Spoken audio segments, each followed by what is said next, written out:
আসসালামু আলাইকুম ভিউয়ার্স, কেমন আছেন সকলে? ফাইবার ফুল কোর্সের পঞ্চম পার্টে আপনাদের স্বাগতম। আজকের এই পার্টে আমরা একটা টেকনিক দেখাই দেবো যেভাবে আপনারা সহজে কিন্তু অর্ডার পাবেন। ঠিক আছে, প্রথম যে অর্ডারটা আপনারা পাবেন সেটা খুব সহজে কিভাবে পাবেন সেই প্রসেসটা আমি দেখাই দেবো আজকে।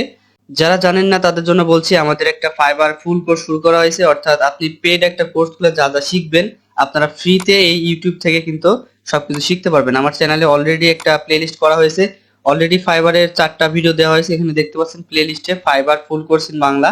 এবং মোবাইলের মাধ্যমে কিন্তু আপনারা এই যে কাজগুলো করতে পারবেন সেগুলোই কিন্তু আমরা এই কোর্সের মধ্যে শিখাবো। ঠিক আছে, শুধুমাত্র মোবাইল নয়, যারা ল্যাপটপ কম্পিউটার দিয়ে করতে যাচ্ছেন তারাও সেম কাজগুলো করতে পারেন। তবে মোবাইল ইউজারদের জন্য মূলত টার্গেট করে এই কোর্সটা শুরু করা হয়েছে। যারা এই কোর্সটা করতে যাচ্ছেন তারা অবশ্যই এই 4টা ভিডিও আগে দেখে নেবেন এবং আজকের ভিডিওটা আমরা এখন শুরু করছি। সো আজকের ভিডিওটার মূল টার্গেট হচ্ছে আমরা কিভাবে আমরা অর্ডার পাবো। ঠিক আছে, আমরা সহজে কিভাবে অর্ডার পাবো, সো সেই টেকনিকটা আমরা আজকে শিখাবো। সো এটা শেখানোর জন্য আপনাদের আমি একটা জিনিস দেখাবো, সেটা হচ্ছে যে আমরা যদি ফাইবারে এসে ডাটা এন্ট্রি লিখে সার্চ করি, যেহেতু আমরা মোবাইল ইউজারদের জন্য এই কোর্সটা করাচ্ছি ফ্রিতে, সো আমাদের মোবাইল ইউজারদের জন্য ডাটা এন্ট্রি কাজটা সব থেকে বেশি সহজ হয়।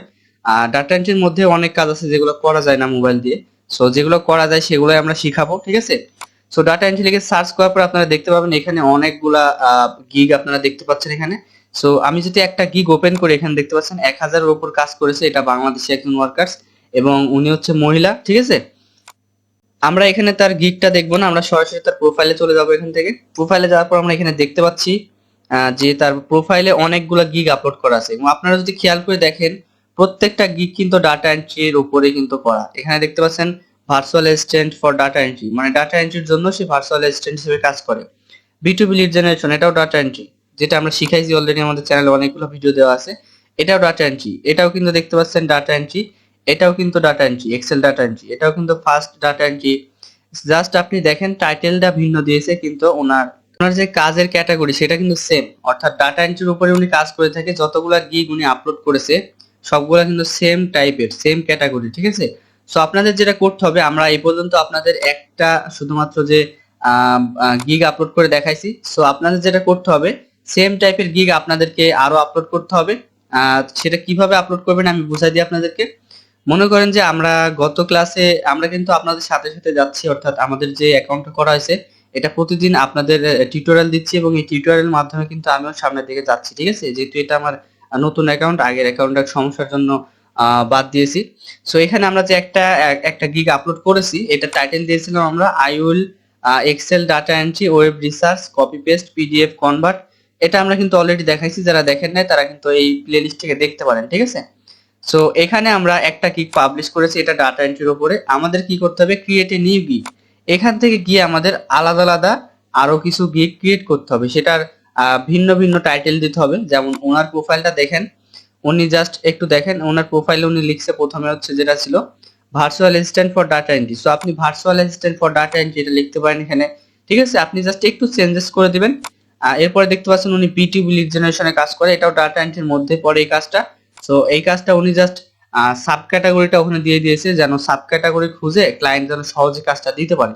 ঠিক আছে, সো আপনাকে সাব ক্যাটাগরির উপরেও কাজ করতে হবে, শুধুমাত্র ডাটা এন্ট্রি ক্যাটাগরির উপরে গিগ আপলোড করলে হবে না, সাব ক্যাটাগরি যেগুলো আছে সেগুলোর উপরে আপনাকে গিগ দিতে হবে। সো আপনি যখন 7টা গিগ দিবেন একটা টপিকের উপরে বা একটা ক্যাটাগরির উপরে, সেটা ভিন্ন ভিন্ন টাইটেল দিয়ে দিবেন এখানে অবশ্যই। দেওয়ার পরে আপনাকে অ্যাক্টিভ থাকতে হবে এখানে। অ্যাক্টিভ যদি আপনি রাতে থাকতে পারেন, রাত 2টা 3টা 4টা পর্যন্ত, তাহলে আপনি কিন্তু এক সপ্তাহের মধ্যে এখান থেকে প্রজেক্ট পেয়ে যাবেন। ঠিক আছে, আচ্ছা এখন বিষয় হচ্ছে যে এখানে যদি আমি ডাটা এন্ট্রি না লিখে এসইও সার্চ করি, এসইও, সো সার্চ করার পর আমি যদি আপনাদের দেখাই যে আমি যে টিপসটা আপনাদের দেখালাম এটা কি সবার ক্ষেত্রে নাকি। ঠিক আছে, সো আমরা এখান থেকে আরো একটা ক্লায়েন্টের টপ রেটেড ক্লায়েন্টের প্রোফাইল ওপেন করি। প্রোফাইল ওপেন করে আপনারা তাদের প্রোফাইল থেকে দেখতে পাবেন যে তারা কোন স্ট্র্যাটেজিতে যাচ্ছে, তাদের কাজের স্ট্র্যাটেজিটা কি। ঠিক আছে, স্ট্র্যাটেজি বুঝতে পারলে কিন্তু আপনারাও সফল হতে পারবেন, তারা যেহেতু সফল হতে পারছে আপনিও পারবেন। এখানে দেখুন ওনার একটা গিগে 1000-এর উপরে কাজ করেছে, এটার পুরো 1000, এটার পুরো 450, এটার পুরো 190, এটা 350, মানে সেই লেভেলের ফ্রিল্যান্সার আর কি। ঠিক আছে, সো উনি যেভাবে কাজগুলো করছে আপনি দেখেন যে ওনার গিগগুলো হচ্ছে SEO black list, SEO services, SEO black list high, SEO adult. ঠিক আছে, তারপরে SEO black list high quality blogger. So আপনারা যদি জাস্ট এগুলো দেখেন তাহলে কিন্তু বুঝতে পারছেন, একটা আইডিয়া করতে পারছেন যে যারা মোটামুটি ফাইবারে সফল হয়েছেন তারা কিন্তু এই স্ট্র্যাটেজিটা ফলো করে, অর্থাৎ তারা যে কোনো একটা কাজের উপরে মানে ক্যাটাগরির উপরে কাজ করে, ভিন্ন ভিন্ন ক্যাটাগরির উপরে তারা কাজ করতে চায় না। অর্থাৎ আপনি যদি ডাটা এন্ট্রির উপরে কাজ করতে চান তাহলে শুধুমাত্র ডাটা এন্ট্রির উপরে গিগ দিবেন, সেটা একটা হোক বা 7টা হোক, তাই না? একজন ডাক্তার কিন্তু ইঞ্জিনিয়ারিং পড়াশোনা করে সে কিন্তু কখনোই সফল হতে পারবে না, ঠিক আছে? সে যতটা সফল ডাক্তার হিসাবে ততটা সফল ইঞ্জিনিয়ার হিসেবে পারবে না। এজন্য তাকে অনেক বছর পড়াশোনা করা লাগবে। সেম বয়সের মধ্যে সে কিন্তু দুইটা পড়াশোনা চালিয়ে যেতে পারবে না এবং একসাথে সে সফল হতেও পারবে না। সো আপনাকে এটা মাইন্ডে রাখতে হবে যে আপনি যে কোনো একটা ক্যাটাগরির উপরে কাজ করবেন।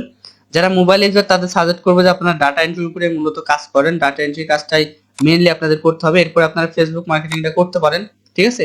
সেটার বিষয়ে আমরা গিগ দিব সামনে, আপনারা সেগুলো দেখতে পারবেন। ইমেল মার্কেটিং এর দিতে পারেন, ইমেল সেল করতে পারেন, ইমেল সেলের উপরে গিগ দিতে পারেন, সেগুলো আমরা দেখাবো।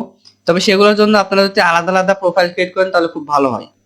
যারা মূলত ফ্রিল্যান্সিং এ কাজ করে তারা বেশিরভাগই প্রত্যেকজনে একটা অ্যাকাউন্টে একটা ক্যাটাগরির উপরে গিগ দিয়ে থাকে এবং তাদের একাধিক অ্যাকাউন্ট থাকে। তাদের পরিবারের যতজন সদস্য আছে, মা বাবা ভাই বোন যারাই আছে না কেন, সবার এনআইডি দিয়ে তাদের একটা করে অ্যাকাউন্ট করা থাকে এবং তাদের ডিভাইস কিন্তু এক্সট্রা থাকে, তাই না? তাদের ডিভাইস কিন্তু এক্সট্রা থাকে, সেই ডিভাইস দিয়ে কিন্তু তারা সেই অ্যাকাউন্টগুলো চালায়। সো আপনারাও চেষ্টা করবেন ভবিষ্যতে এই কাজগুলো করার। আর এখন এট প্রেজেন্ট আপনারা ডাটা এন্ট্রি নিয়ে কাজ করবেন, মোবাইল ইউজার যারা আছেন, এবং ডাটা এন্ট্রির উপরে 6-7টা গিগ আপলোড করার চেষ্টা করবেন। সো আশা করি এই স্ট্র্যাটেজিটা আপনাদের ভালো লেগেছে এবং এই স্ট্র্যাটেজি যদি আপনি ফলো করতে পারেন তাহলে অবশ্যই আপনি এখান থেকে কাজ পাবেন ইনশাআল্লাহ।